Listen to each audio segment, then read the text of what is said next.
Bonjour, cette vidéo a pour objectif de vous présenter les différents outils de simulation que propose Excel. Une simulation, c'est en fait tester un scénario.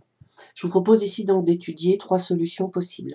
Au préalable, donc j'ai effectué un travail ici qui a consisté à calculer donc les coûts selon la méthode des coûts complets.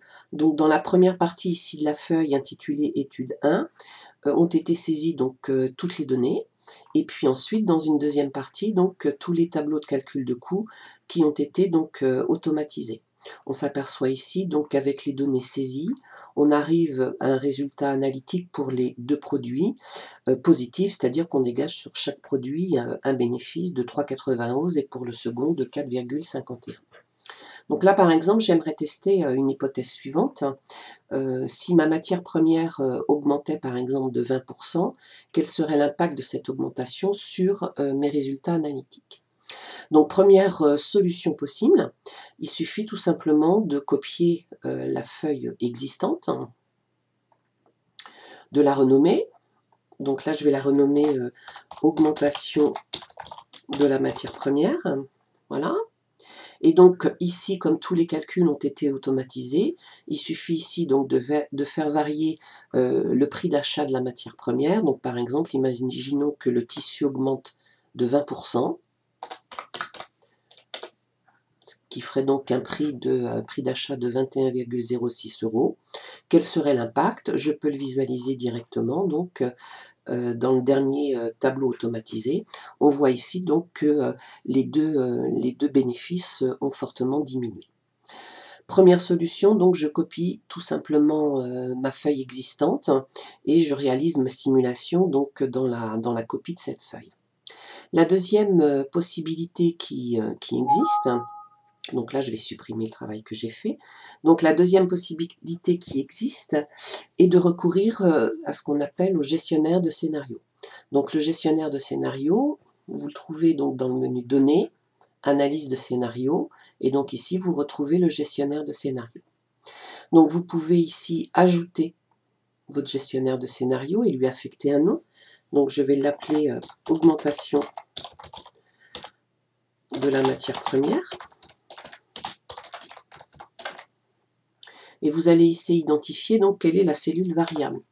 Et donc ici, la cellule variable, c'est le prix d'achat donc de la matière première. Donc on va repartir sur le tissu.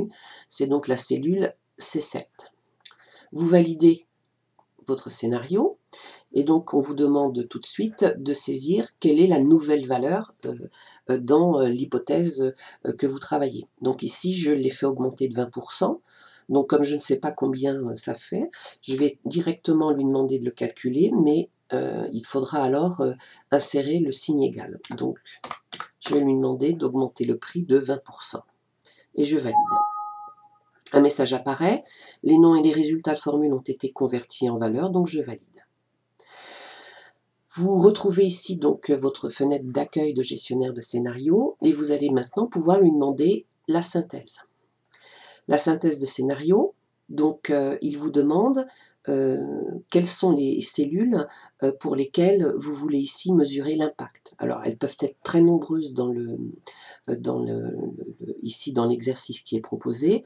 Moi je vais lui demander d'aller directement ici analyser l'impact sur le résultat analytique de mes deux produits.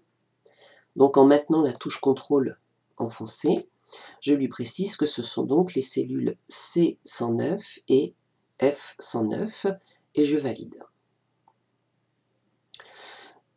À la validation, donc Excel a inséré une feuille dans le classeur qui s'appelle synthèse de scénario et voici en fait le résultat de la simulation. Donc ici la cellule variable, donc la cellule C7, c'est peut-être pas très lisible, donc on peut ici améliorer la présentation du tableau et ici saisir à la place qu'il s'agissait en fait du prix d'achat du tissu. Voilà, donc la valeur actuelle c'est 17,55 et dans le scénario qui s'appelle augmentation de la matière première, ce prix d'achat est passé donc à 21,06.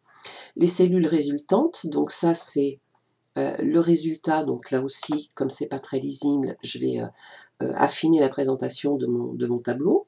Donc ici, c'est le résultat sur l'ours 1. Et ça, ici, pareil, c'est donc le résultat sur l'ours 2.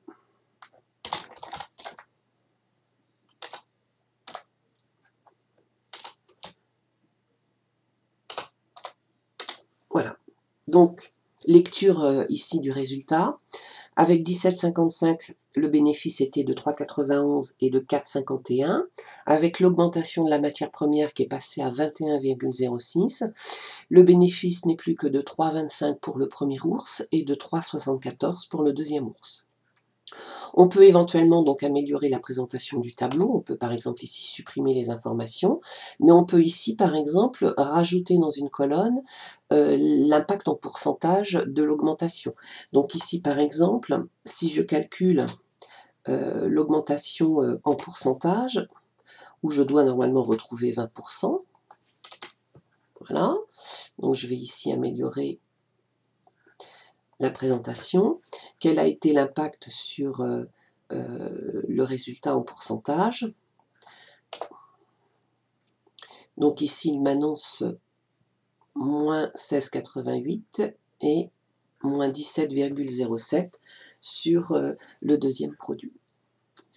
Voici donc pour la synthèse de scénario. Donc si je reviens à l'outil, donc dans le menu données, analyse gestionnaire de scénario. Le scénario que je crée, je peux très bien le supprimer.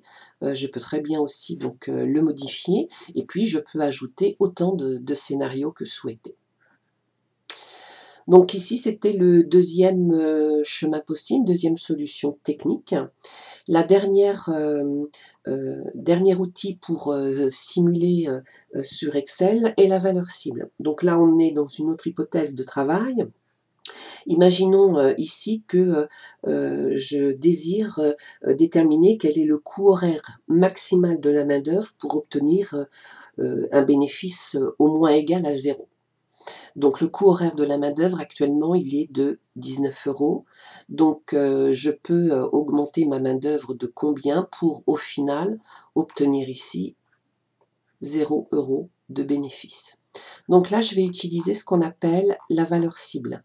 Donc on est toujours dans le menu données, analyse de scénario, valeur cible. Une nouvelle fenêtre apparaît où je dois déterminer donc la cellule à définir, la valeur à atteindre et la cellule à modifier. Donc la cellule à définir ici, ça va être par exemple mes deux bénéfices unitaires. La valeur à atteindre, c'est bon. La valeur à atteindre, donc j'ai dit qu'ils soient au moins égaux à 0. Et la cellule à modifier, c'est donc ici le taux horaire de la main-d'œuvre de 19 €. Et je valide. Voilà. Il m'annonce ici à l'écran que le taux horaire maximal que je peux ici envisager, c'est 23,56 €. Et si je vais vérifier, donc je peux ici, alors, soit je valide et il va à ce moment-là prendre en compte cette nouvelle donnée dans le calcul de coût, soit ici j'annule et je ne pourrai pas vérifier l'impact. Donc je vais ici valider et donc au final je vérifie. Vous voyez ici que donc je suis bien à environ 0 € de bénéfice. Cette vidéo est maintenant terminée.